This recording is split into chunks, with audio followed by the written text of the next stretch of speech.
So good morning, good afternoon. Thanks for coming today. My name is Judith Enck. I'm the president of a wonderful, feisty little group called Beyond Plastics. You can see our work on beyondplastics.org. We are so grateful to Third Act for putting this incredible event together. You know this is happening all over the country, so all hail Michael Richardson with Upstate Third Act. You've gotten 90 million emails from this man, and you read them, and you show up when he asks you to show up. So this is just such a great event. Wonderful article in this morning's New York Times about all the activities taking place around the country. So we have a half hour to cover the plastics issue, which is very hard for me. I teach a class at Bennington College on plastics, which you can take on Zoom, by the way. And my lectures are usually an hour or an hour and a half, which whenever someone asks me to come and talk to an hour, they're like, could you do an hour? I'm like, no trouble. So we're going to condense it today. And let me start with a shameless plug for a new book I have coming out in December. We're very excited. This is The Problem with Plastic by Judith Enck and Adam Mahoney. It's published by the New Press. If you go to the New Press website, which is thenewpress.org, you can get a 30% discount if you type in Beyond Plastic 30, or you can get this wherever you order books. So you're preferably an independent bookstore. I've learned the importance of pre-orders. If there's a lot of pre-orders, then the hotshot big book buyers order more. So it's the perfect holiday gift. I imagine everyone sitting around the fire over the holidays. Oh, darling, do you know about microplastics in the brain? Tell me more, and I'll have some more hot chocolate, please. So I don't know if this is like the best holiday book, but it's going to give you everything you need, including lots of footnotes. So I want to talk about plastics in general, but most importantly, what you can do as advocates. So let me start with, thank you for everything you're doing to reduce your use of plastics, reusable plastic, reusable metal water bottles, reusable bags at the store, reusable bamboo utensils. That all makes a difference. But we cannot shop our way out of the plastic pollution crisis. So I'm going to talk about packaging reduction, which is known worldwide as extended producer responsibility, the most boring name in the world. And I'll tell you about a really exciting issue campaign we have going on here in Albany, in New York, that you can play a direct role on. So I used to work for this guy. Remember No Drama Obama? That's me at a toxic waste site in New Jersey. I was the EPA regional administrator, so I had New York, New Jersey, 8 Indian nations, Puerto Rico, and the U.S. Virgin Islands in my region, so I had the best region in the country. And you can live tweet, I still call it tweeting. I refuse to comply. You can live tweet this talk or follow Beyond Plastics on Twitter, and you can follow me personally. I have really boring quotes on my Twitter feed. So this is what got me rolling on the plastics issue. We are turning our ocean into a landfill. Most of the plastics that get into the ocean is not dumped by ocean-going vehicles, boats, but by litter from the land. So if a plastic bag gets away from you on State Street in Albany, it gets into a storm drain, goes into the Hudson River, and all rivers we know go to the ocean. Plastics is a huge climate change issue. Plastics, indeed, is the new coal. Stop by our table. I think we're table number 9. We've got lots of background information. We did a report on this, and as Bill McKibben and Third Act and 350.org and NRDC and everyone is working to shut down coal plants around the world, those greenhouse gas emissions are being replaced by plastic production. Plastics used to be made from chemicals and oil. Now it's made from chemicals and ethane, a waste product of hydrofracking. And we did a report on this a couple years ago. Plastics will soon surpass greenhouse gas emissions from coal plants. because coal plants are finally shutting down, plastic production is up. This is the problem. This is a hydrofracked well pad in Colorado, and that's ethane being vented into the atmosphere, a potent greenhouse gas. The real heart of the battle is in Louisiana, Texas, and Appalachia. This is my friend Sharon Levine with Rise St. James. She is a retired special ed teacher in north of New Orleans, St. James Parish. Quite honestly, this is what keeps me up at night, the massive amount of plastic production happening in the Gulf South and Appalachia. This is the central climate change environmental justice issue of our time. Sharon has 6 kids. She retired as a special ed teacher. She's very active in her faith community, a Catholic church in St. James Parish. She now spends basically her whole life fighting 2 big ethane cracker facilities proposed by Formosa Plastics within a few miles of our home. The way we can help this effort is to reduce our use of plastics in a substantial way so there's not a need for so much production. Most people want to get rid of single-use plastic, and we have lots of polling data showing that this is true in New York. So extended producer responsibility basically requires companies that produce all the single-use packaging to take responsibility for disposal. 7 states have adopted these laws. All 7 states are very, very weak. They have loopholes. They don't usually require actually reduction in packaging, doesn't require reduction in the toxics. And if you do a weak bill, then the legislature will kind of brush their hands of it and say, well, we did this. We don't need to do anything more to reduce plastics. So we are working literally day and night to pass a really comprehensive bill in New York called the Packaging Reduction and Recycling Infrastructure Act. Please write down the bill number, Assembly Bill 1749. Assembly Bill 1749. Assembly Bill 1749. 1-800-523-9262. Remember that number too. So this is a really important bill. We need one state to do it right. This bill has passed the Senate 2 legislative sessions in a row. In the Assembly, it got all the way to the Assembly floor and then never came up for a vote. And it's not because it doesn't make good sense, but because there are well over 100 special interest lobbyists registered to defeat this bill. It is an army of special interest lobbyists trying to defeat this bill, which makes so much sense. This is what our bill does. I mean, we have a model bill that requires 50% reduction, less packaging over 10 years. To get the bill through the Senate, it was reduced to 30% over 12 years.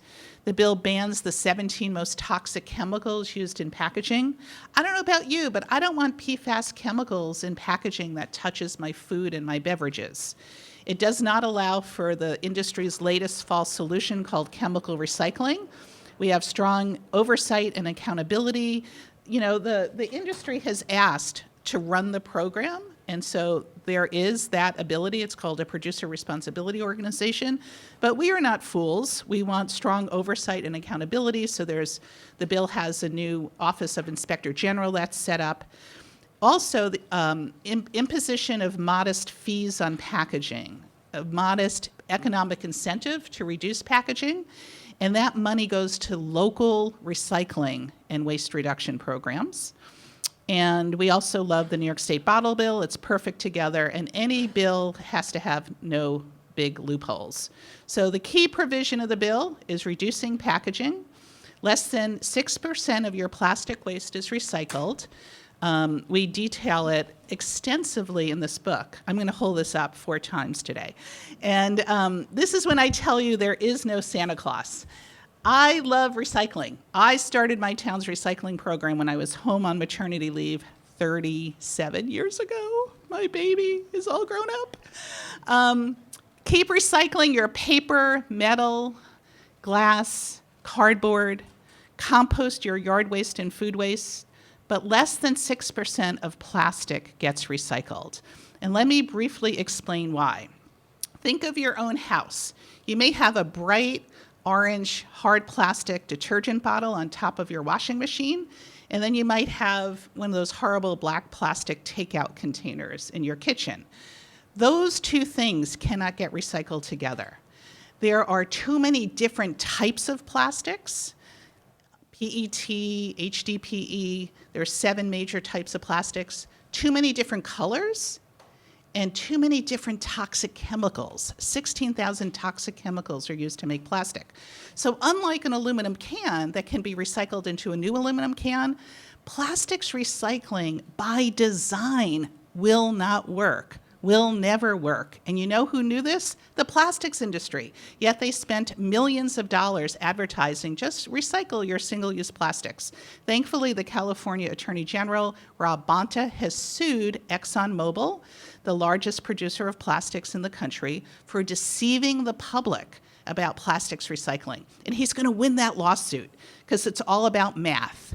They'll depose the recycling coordinator in Los Angeles and say, how much polystyrene did you recycle in Los Angeles? And the thing about recycling coordinators is they keep good records. And that recycling coordinator is going to say less than 1%. Thank you very much. Then the recycling coordinator for San Diego, how many plastic bags did you recycle in the last 10 years? Virtually none.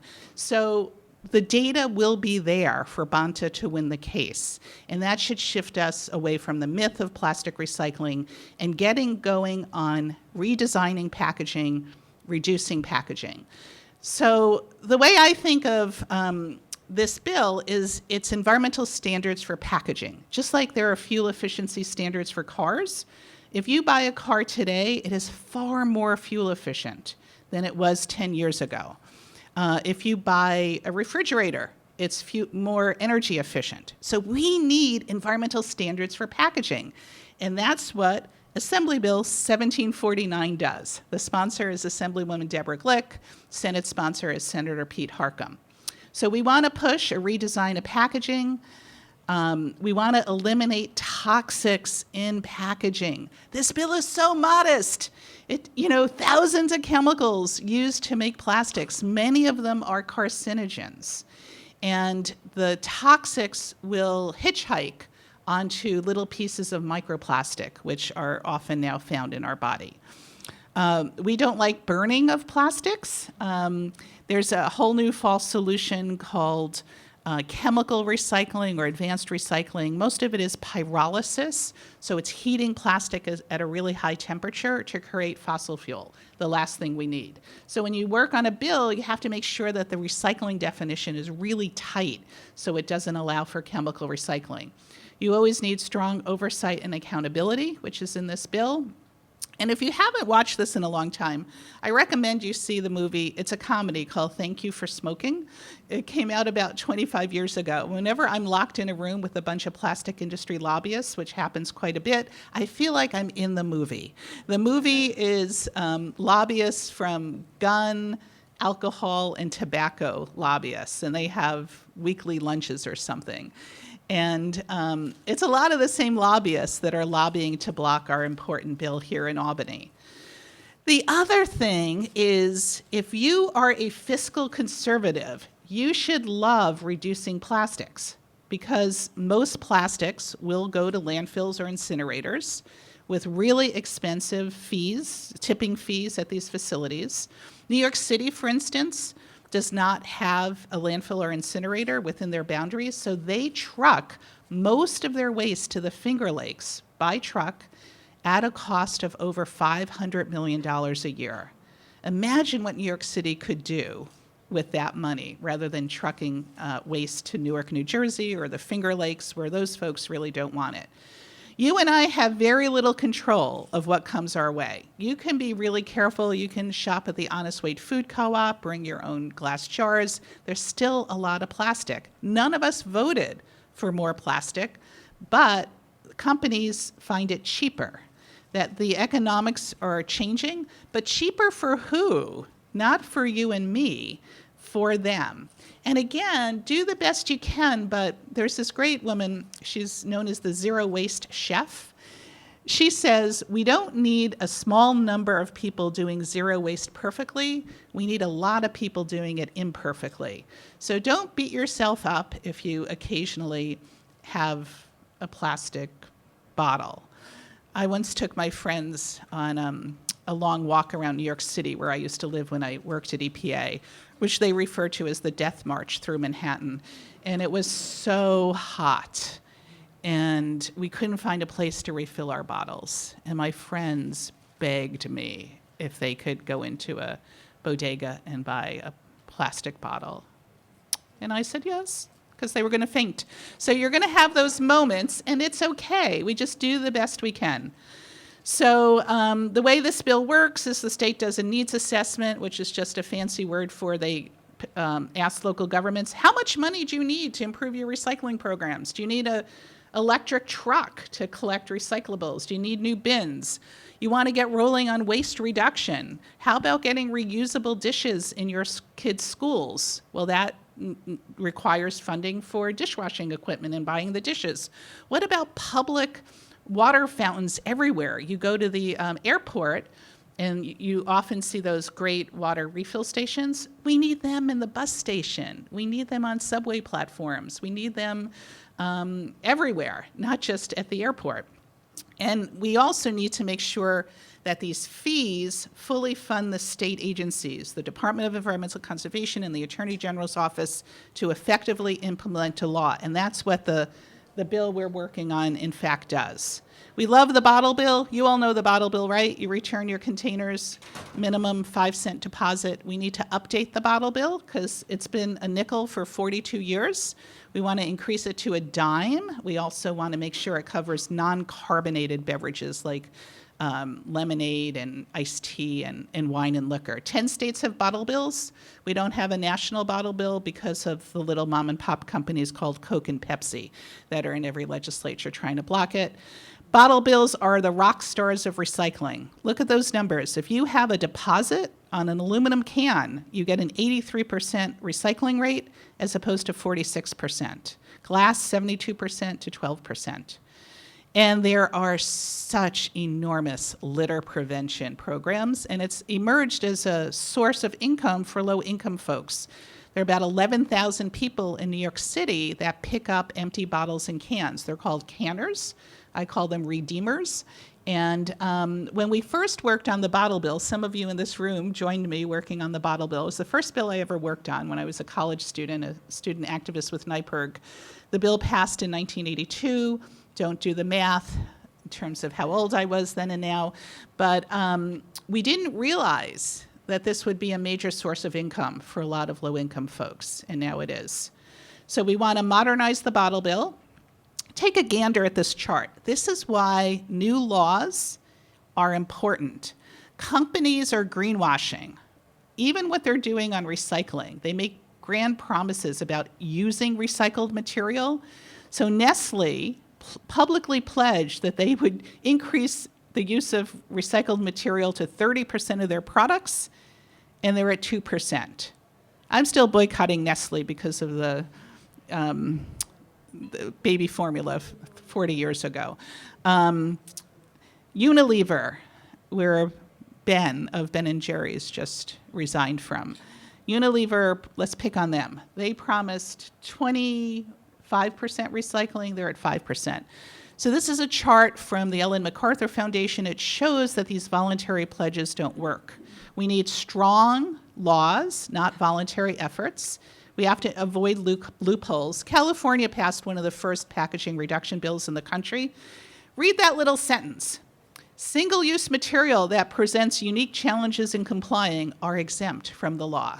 We pointed this out to the legislature and Governor Newsom. They still signed the law. That's a little bit of a loophole, so we want to avoid that.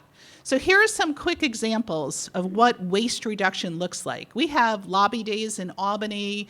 If you're local, please join us. I'll tell you how to get connected with Beyond Plastics. But when we talk to lawmakers, they don't really always, they got a lot going on. They don't know what I'm talking about when I say waste reduction. So my supermarket actually has this exhibit where you can buy soap with no packaging at all. This soap container is made from compressed soap. So after the contents are done, that's a bar of soap. Now, I know a lot of our examples are starting to look like an episode of my very favorite TV show, Portlandia. If you haven't seen that, you should watch it. It makes fun of people like me. And we really need things to go more mainstream. So who among us doesn't want to use deodorant?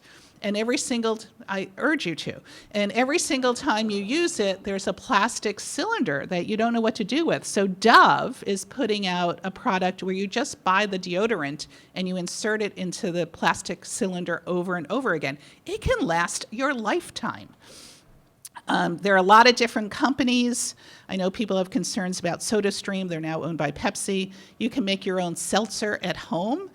We have one of these at home with a glass bottle, and not having to buy seltzer, which is mostly sold in plastic bottles, is a delight. And now you can get this concentrated syrup. You can make Pepsi in your own kitchen. I'm sure this is a ploy with the dentists because we're going to have lots more cavities. We did a manual for Meals on Wheels. It's a wonderful, built-in return system. The incredible volunteers with Meals on Wheels could drop off the hot meal, take the packaging back from the day before. Again, though, we need to pass this bill in Albany so there's a funding source for Meals on Wheels programs. Reuse and refill, this is a commercial bottle operation. There are a lot of wineries that want to use refillable glass bottles. The closest commercial bottle washing operation is in Montreal. We need one locally. Again, this bill, Assembly Bill 1749, will provide a new funding source for things like this.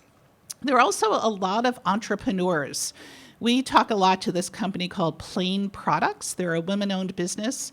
When you're done with your shampoo and conditioner, you just send the aluminum containers back to them in a pre-printed box, and you get a new container.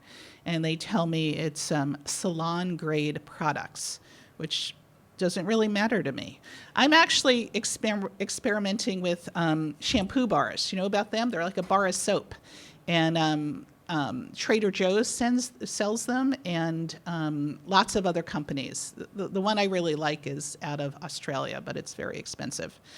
Reuse and refill. We all schlep our jars to the food co-op. This is Unilever. They are testing a system where you just have a consistent refillable container, and when it's empty, you bring it back, and there's no spilling. There's a company called Blue Land. You just buy the little tablets, and the container stays in your house for decades. Blue Land is now in Target and Walgreens, meaning this is all becoming affordable and mainstream. This is the future of takeout, reusable containers. Now, one problem is most of these are plastic reusable containers because stainless steel is expensive. But I think with tariffs, that economic dynamic is going to change. Truly recyclable aluminum shampoo bottles. And here's my favorite. Raise your hand if you like M&Ms.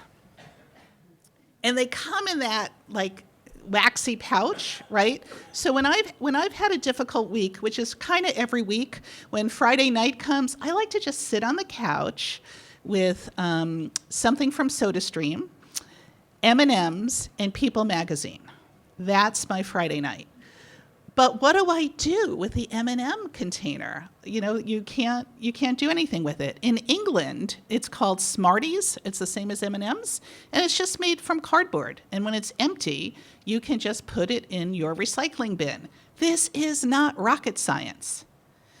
Mentos used to be all plastic. Now it's 90% paperboard with just a little plastic top on it. If you don't want totally naked soap, you can have a little cardboard wrap on it. Lip balm or lipstick, plastic, right? It lives in the bottom of your purse. I've had one since the Carter administration. You can make it from paperboard. It doesn't have to be plastic. We get a lot of questions about berries. You wouldn't believe the questions we get about berry containers. Driscoll's is now doing cardboard containers. You can do blueberries in that. So the details matter. We are in an epic fight just down the street here in the state capitol to pass the Packaging Reduction and Recycling Infrastructure Act. and we need you part of this fight. So we have literally 4 minutes for quick questions or comments. And if someone, hey Pete, can you run around with this mic? Pete Looker, playing the role of Phil Donahue. If you have a question, just raise your hand and please, we're going to do lightning round. Just keep it short over here.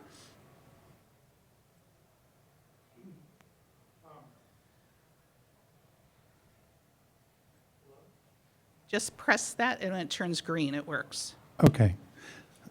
So, Peter Cook, New York State Council of Churches. Is there anything that one can do with plastic that currently is not being done, like making, I don't know, like asphalt or grinding it up? Or Terrible idea. No. No, okay. Or any other technology that would, make plastic more usable? Well, the best thing is to make less and then invest in reuse and refill. The industry has been trying for about 30 years to turn it into other plastic polymers. What they're mostly doing is turning it into fossil fuel, like really dirty fossil fuel. So I think that energy and those resources really need to go into reuse and refill and then actual reduction. There's really not an easy technological solution because, as I mentioned, there's just so many different types of plastics, different colors, different polymers, different toxic formulas. So it's really, really hard to effectively even recycle plastics. I'm going to pass around these 2 sheets. Pete, can you put one on each side? It's a pre-order form for the book. Just click on the QR code or stop by our table number 9. Right here? Hi. Hi. Manisha Rane Fondacaro, President Solar Solutions. Do you have plans for getting plastics out from credit cards? Thank you. Yes, this is great. Credit cards. It's credit cards and also room keys in hotels that get thrown out right when you leave. There are a couple innovative companies, I'm wrapping up, sorry. There are a couple innovative companies that are making room keys from wood. And I was actually in a hotel in Connecticut last year. That was a LEED certified hotel, and the room key was wood. I've not seen it for credit cards, but we also come across this with gift cards. We did a campaign a couple years ago. More and more gift cards are paper. So we need to urge companies to do that.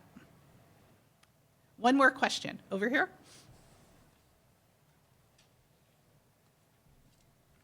Thanks so much, Judith. That was such a great presentation. The one thing we like to do, we live in a really sort of slow economy part of New York, and we like to support this one local food truck. And I asked them not to use the polystyrene containers, and then they got cardboard, but then they said they really couldn't afford the cardboard, so now they're using the foil with the plastic top. What I would like to do is bring my glass container from home and have them fill it up, but I wonder, how do they know that they're doing the same serving size or whatever, and how could we popularize that idea and scale it? Because you could bring your containers to restaurants for your doggy bag or to your favorite food truck and still support that instead of always eating home. That's the way to do it. So I've been taking Pyrex containers to restaurants for years, really embarrassing my sisters when we go out. And now I see more and more people doing it. So bring your own containers for doggy bags. And in terms of food trucks and restaurants, you just have to ask them if they will do it. And I always say a little bit less is fine because portion size is their challenge. But yeah, I think we need to really normalize that practice. So I'm over at table number 8 or 9. Come on by if you want to talk further. I'll be there all day. Thank you for your attention. Take care.